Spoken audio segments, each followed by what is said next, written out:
Halo, assalamualaikum dulur, semoga sehat selalu ya. Kali ini saya akan merangkum sebuah film yang menceritakan tentang seorang pemuda yang dijebak sebagai mafia kelas berat. Dan inilah Big Mouth.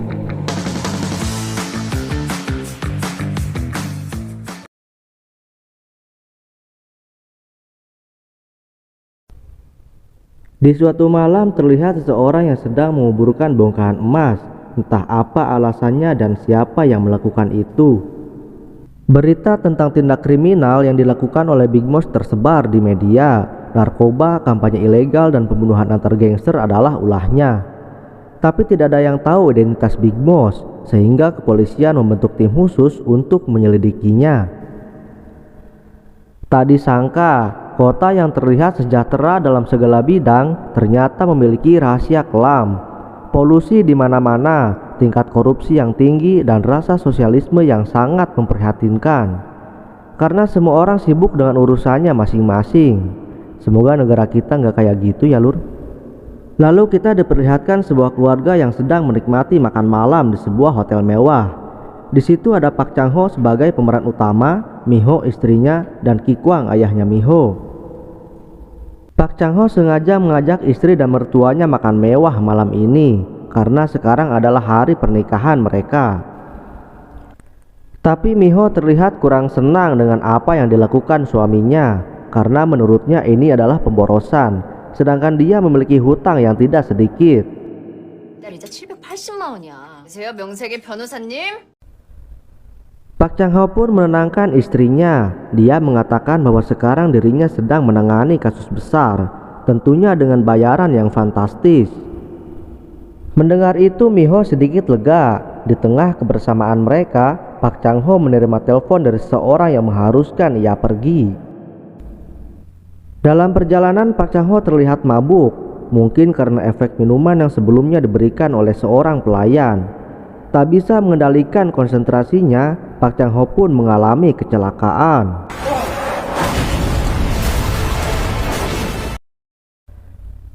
Scene berpindah ke 7 hari sebelum kejadian itu. Terlihat Park Chang Ho dan istrinya masih tertidur lelap. Suara alarm pun berbunyi, aktivitas dimulai.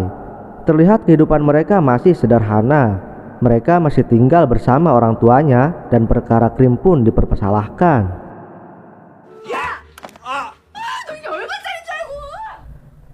Hari ini adalah hari yang penting bagi Park Chang Ho karena sekarang dia akan menangani sebuah kasus. Di sini Park Chang Ho terlihat sangat percaya diri karena dia sudah menyuap hakim di pengadilan nanti. Dengan modal dari Bang Emok, Park Chang Ho berani bayar mahal menyuap hakim untuk memenangkan pengadilan. Karena menurutnya bisalah untung dikit dari pembayaran klien. Tak disangka, ternyata hakim pengadilan itu diganti. Park Chang Ho pun kalah di pengadilan dan dia diadili oleh emak-emak komplek. Ayah wae. Di situ pun dia mendapat gelar Big Mouth atau si mulut besar.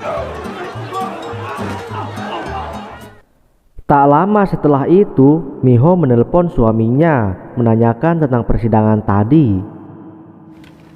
뭐? 그럼 우리 돈 한 푼도 못 받는 거네? Di sini Park Chang Ho malah keceplosan minta cerai dengan Mi-ho. Park Chang Ho. 저녁에 서류 챙겨와. 나 더 이상 너랑은 못 살겠다. Di tengah kegalauan, Park Chang Ho mengunjungi temannya buat curhat. Tapi dia malah makin galau karena bayangan Bang Emok datang menghampiri. Mi-ho dengan gagahnya menunggu Park Chang Ho pulang, tapi dia malah menyuruh mertuanya untuk mengambilkan pakaian dan berencana tidur di kantor. Susis nih kayaknya ya. Tiba-tiba ada telepon dari Choi Do-ha. Dia adalah wali kota Gucheon. Choi Do-ha meminta bantuan Park Chang Ho untuk menangani kasus kriminal. Park Chang Ho yang lagi liar terlilit hutang pun langsung datang menemuinya. Park Chang Ho pun datang dan dikeluarkanlah jurus pamungkasnya. 제가 마침 딱 중요한 미팅이 딱 끝난 타이밍. Bacot. Choi Do-ha menjelaskan bahwa kemarin ada sebuah kecelakaan mobil di rumah sakit Universitas Gucheon. Ditemukan pula jasad seorang profesor di bagasi. Dan mereka yang terlibat adalah rekan-rekannya, yaitu Han, Lee, dan Jung. Mereka saling menuduh satu sama lain tentang siapa yang membunuh profesor tersebut, dan akhirnya mereka semua dijebloskan ke dalam penjara. Choi Do-ha ingin rekannya dibebaskan, dan dia telah menyuap semua hakim di persidangan untuk membebaskan rekan-rekannya. Di sisi lain, Choi Do-ha juga ingin mengetahui siapa sebenarnya yang membunuh profesor tersebut, karena profesor itu juga merupakan orang penting di kota Gucheon. Di dalam mobil terdapat CCTV yang jelas merekam semua aktivitas di dalamnya, tapi sayangnya CCTV itu menghilang. Di sini Choi Do-ha ingin Park Chang-ho menjadi agen ganda.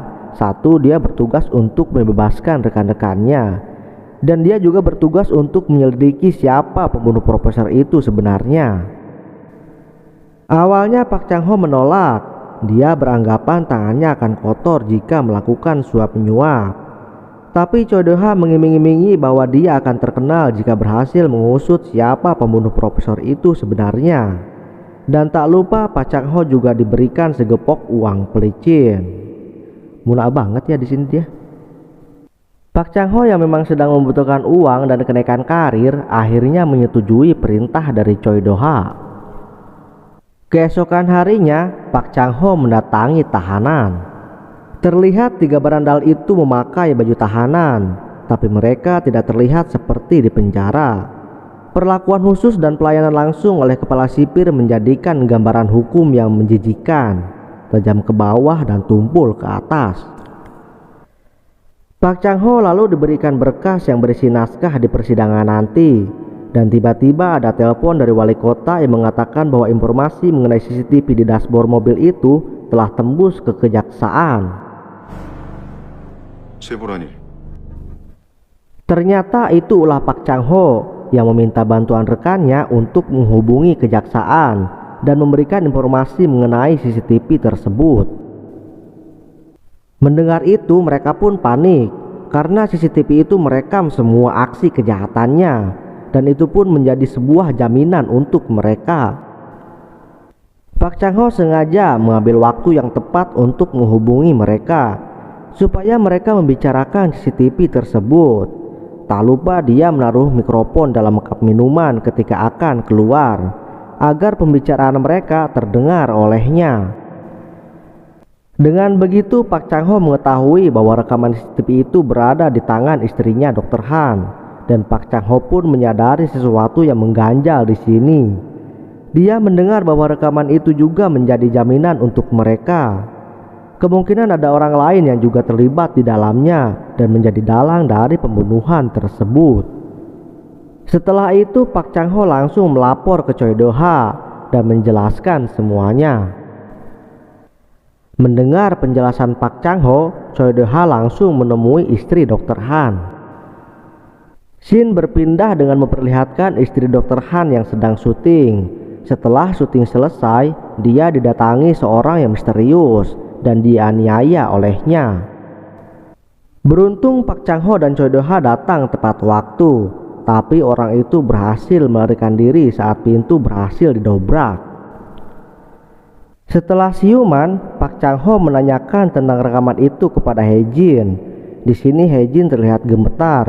Dia mungkin tidak menyangka bagaimana Park Chang-ho dapat mengetahui tentang rekaman itu. Awalnya Hae-jin berpura-pura tidak mengetahui apapun tentang itu, tapi Park Chang-ho menunjukkan rekaman percakapan suaminya dengan rekan-rekannya. Mereka mengatakan bahwa rekaman CCTV itu berada di tangannya. Tak bisa mengelak lagi, Hae-jin pun memberikan rekaman itu kepada Park Chang-ho dan berpesan kepadanya untuk berhati-hati menangani kasus ini. 조심하세요. 이 사건 맡은 거. Park Chang-ho menanyakan siapa dalang pembunuhan ini. Hae-jin pun berkata dia adalah Gong Ji-hoon. Gong Ji-hoon adalah presidir di sebuah surat kabar, dan dia merupakan pendiri Wujung Daily dan cucu pimpinan Gung Tae-min. Pabelit kieu euy. Mendengar itu, Park Chang-ho sedikit tidak percaya. Dia tidak menyangka bahwa orang penting di kota ini ternyata seorang pembunuh. Setelah mendapatkan rekaman itu, Park Chang-ho pulang dan mengamati lagi video dari rekaman tersebut. Dalam video itu, mereka membicarakan sebuah makalah. Pak Chang Ho penasaran dengan isi makalah tersebut sampai mereka tega membunuh profesor hanya demi makalah itu. Tapi tidak ada seorang pun yang menyebutkan nama Gung Ji-hoon di sana. Pak Chang Ho pun semakin bingung. Saya juga bingung, Lur.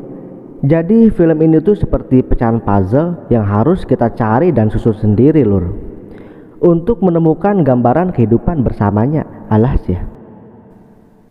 Di sisi lain, Miho kedatangan orang-orang yang ditugaskan untuk menyita aset pribadi miliknya, dikarenakan hutang yang sudah menumpuk dan tak kunjung dibayar.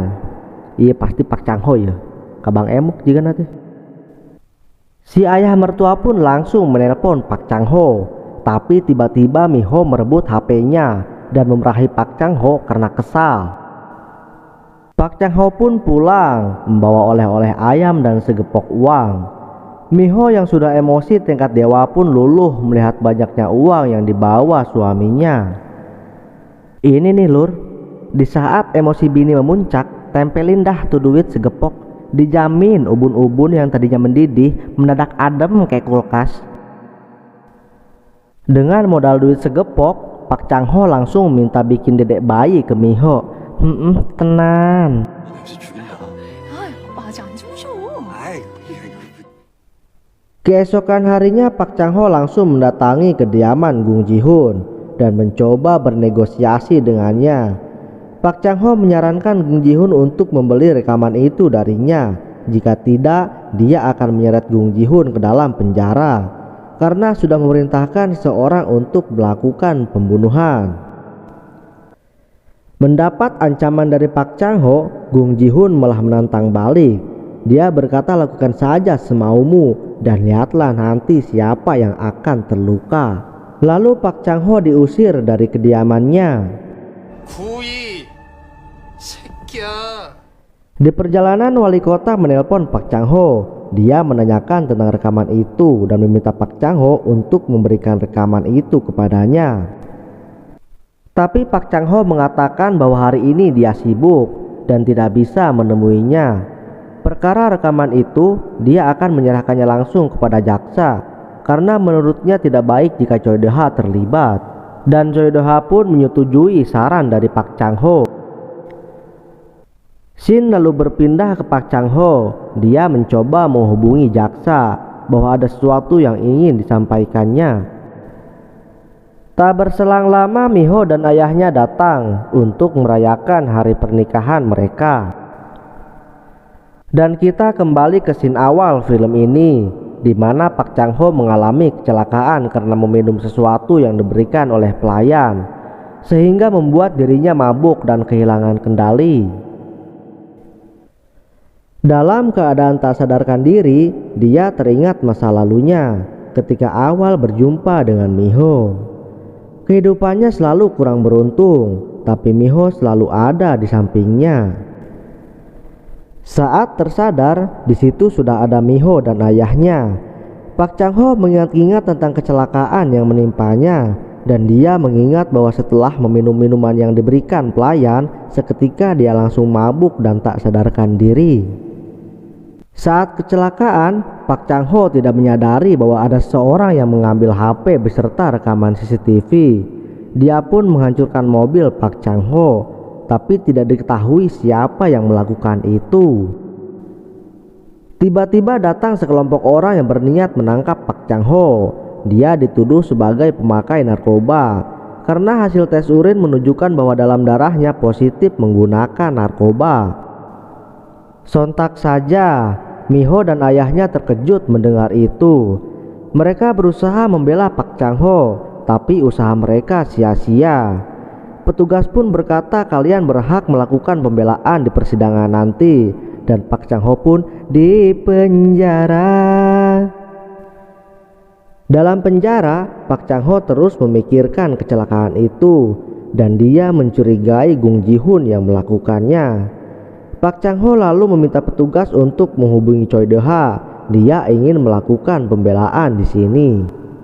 Tapi Choi Do-ha tidak ingin membantunya karena Pak Chang Ho sudah lancang mendatangi Gung Ji-hoon dan mengatakan tentang rekaman itu. Sedangkan tidak ada bukti yang kuat bahwa Gung Ji-hoon terlibat. Pak Chang Ho pun dipindahkan ke sebuah penjara terkejam di kota itu. Tidak ada kemanusiaan di sini. Tempat ini bagaikan neraka dan yang kuatlah yang berkuasa.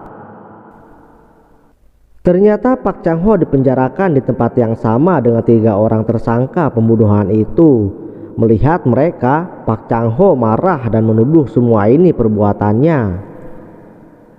Mereka pun menyiksa Pak Chang Ho dan memukulinya. Bahkan mereka menggantung Pak Chang Ho. Pak Chang Ho yang sudah putus asa pun meminta belas kasihan dari mereka. Bukannya dibebaskan, mereka malah sengaja menendang kursi pijakan Pak Chang Ho dan Pak Chang Ho pun tergantung. Di sisi lain ada beberapa petugas yang mendatangi kantor Pak Chang Ho. Mereka menggeledah ruangannya. Ki Kwang yang berada di situ tak bisa melakukan apa-apa karena petugas itu menunjukkan surat tugas resmi untuk melakukan penggeledahan. Ki Kwang pun terkejut dengan ditemukannya bukan emas batangan, narkoba, dan tumpukan uang tunai di ruangan Pak Chang Ho. Petugas yang menemukan itu langsung menyita semuanya sebagai barang bukti. Shin berpindah kepada Gung Ji Hoon dan Choi Do Ha. Mereka mengadakan pertemuan bisnis. Tapi di sini terlihat bahwa mereka seperti tidak akur. Gung Ji Hoon mengatakan bahwa Choi Do Ha bisa menjadi wali kota itu karena dia yang membiayainya, dan Gung Ji Hoon pun merendahkan Choi Do Ha. Ju He yang tidak terima suaminya direndahkan, lalu dia menyinggung tentang kasus kecelakaan Pak Chang Ho. Dia mengatakan itu bukan kecelakaan biasa dan sepertinya ada orang yang sengaja membuatnya mabuk. Gung Ji Hoon pun terkejut mendengarnya. Sepertinya emang dia yang bikin Pak Chang Ho celaka, lur. Lalu Ju He pun menyinggung tentang hubungan Gung Ji Hoon dengan Big Boss. Ju He mengatakan bahwa uang klien Gung Ji Hoon pun diinvestasikan kepadanya. Tak lama kemudian terlihat siaran televisi yang mengatakan bahwa Big Boss telah tertangkap dengan beberapa barang bukti yang fantastis. Melihat itu Gung Ji Hoon pun panik karena semua uang klien diinvestasikan kepada Big Boss. Dia takut bahwa uang itu akan disita dan tidak bisa dikembalikan. Gung Ji Hoon pun langsung menelpon kepala sipir untuk menanyakan keadaan Pak Chang Ho dan mengatakan bahwa dia itu Big Boss. Mendengar itu kepala sipir terkejut karena sekarang dia melihat sendiri bahwa Pak Chang Ho sedang tergantung. Dia lalu bergegas melakukan semua upaya untuk menyelamatkan Pak Chang Ho. Bukan hanya kepala sipir, 3 berandal itu pun panik karena mereka juga menginvestasikan hartanya kepada Big Boss.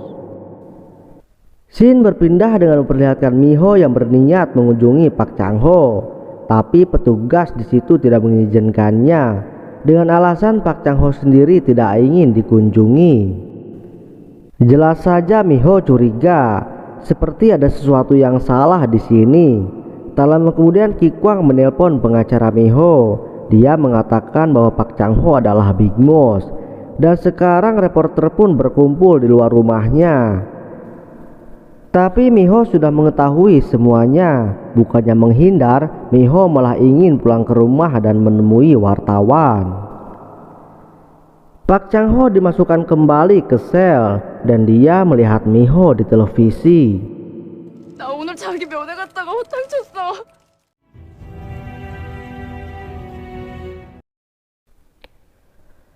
Pak Chang Ho tak kuasa lagi membendung air matanya. Miho yang seharusnya ia bahagiakan, dia malah mengecewakannya. Pak Chang Ho lalu diinvestigasi. Dia ditanamkan alat pada tubuhnya untuk mendeteksi detak jantung. Awalnya semua baik-baik saja, tapi ketika petugas itu bertanya tentang Big Boss, anehnya alat itu menunjukkan kegelisahan pada Pak Chang Ho. Jelas saja petugas itu semakin yakin bahwa Pak Chang Ho adalah Big Boss, dan Choi Do Ha melihat langsung proses investigasi di luar ruangan, sehingga dia juga berasumsi demikian. Setelah itu Pak Chang Ho dikembalikan lagi ke selnya dan ada seseorang bernama Jerry menghampirinya. Dia mengaku sangat mengagumi Big Boss dan suatu kehormatan baginya bisa bertemu langsung dengan Park Chang-ho. Park Chang-ho pun terus mengatakan bahwa dia bukan Big Boss, tapi Jerry terus menyudutkannya. Di situ juga ada seorang yang merupakan pimpinan sel tersebut. Dia mencoba meramal peruntungan Park Chang-ho, tapi Park Chang-ho menolak dan mengatakan bahwa dia sudah mengetahuinya. Dia akan berumur panjang tapi bernasib sial. Di sisi lain, tiga berandal itu menemui Gung Ji-hoon. Mereka berdiskusi tentang bagaimana menyikapi situasi ini. Di satu sisi mereka tidak percaya bahwa Park Chang-ho itu Big Boss dan berencana untuk membunuhnya.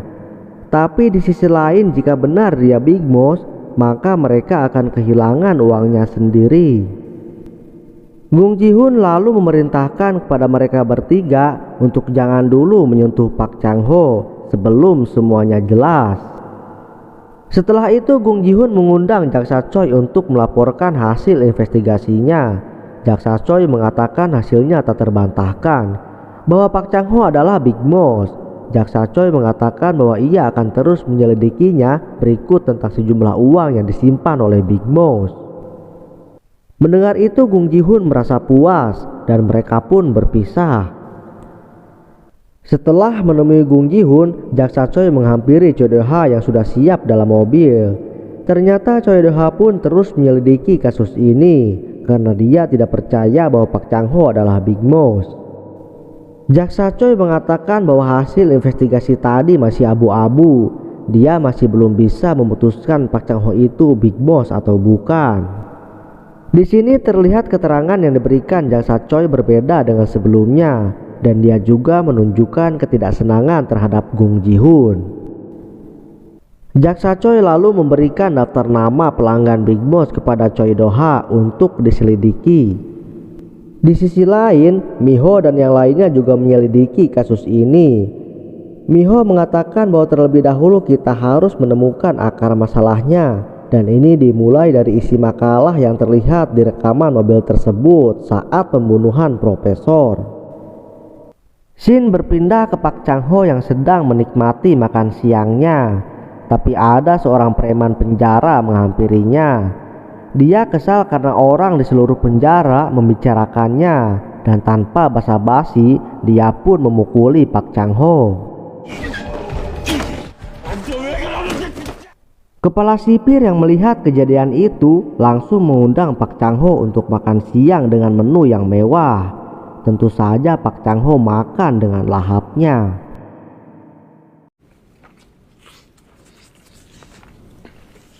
Saat Park Chang-ho menikmati makan siangnya, kepala sipir bertanya, "Apakah kau benar-benar Big Boss?" Park Chang-ho yang mendengar itu langsung tersedak kabeuheulan dan mengatakan bahwa dia bukan Big Boss. Kepala sipir yang mendengar itu langsung menamparnya dan mengurung Park Chang-ho ke dalam sel isolasi selama 5 hari. Dalam sel dia meratapi nasibnya, mengaku Big Boss salah, mengaku bukan Big Boss juga salah, semuanya serba salah baginya. Dan Mi-ho adalah nama pertama yang diingatnya saat ini. Dia sangat merindukannya.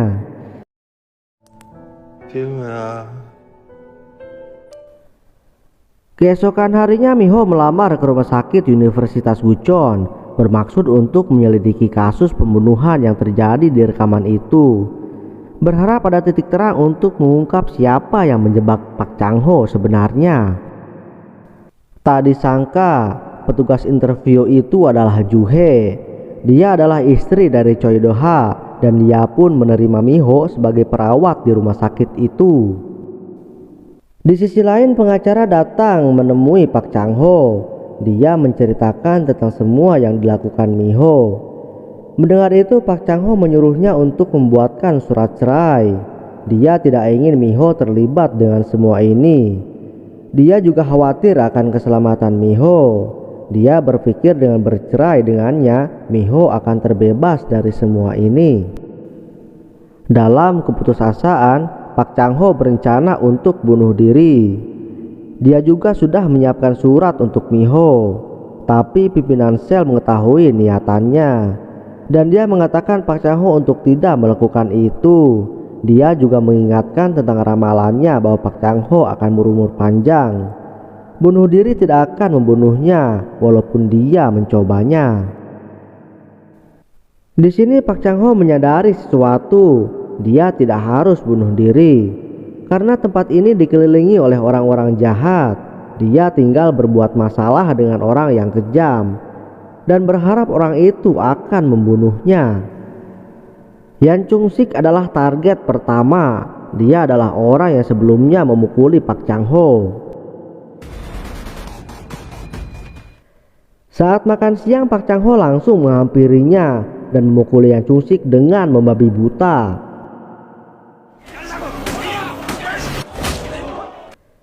Tak disangka, Pak Chang-ho yang belum pernah memukul seorang ternyata berhasil menumbangkan Yang Chung-sik dengan sekali pukulan. Berkat itu Pak Chang-ho pun sedikit ditakuti oleh para tahanan. Selanjutnya dia menargetkan seorang psikopat yang dengan kejamnya melakukan pembunuhan berantai. Dia juga pernah menggigit telinga teman sekamarnya lalu menelannya seperti permen karet. Sejak saat itu semua orang pun takut kepadanya. Pak Chang-ho beraksi. Dia sengaja memancing amarah si psikopat. Psikopat pun terpancing. Dia mengeluarkan pisaunya dan bersiap-siap untuk menikam Pak Chang-ho. Pak Chang-ho lalu menampar si psikopat itu beberapa kali.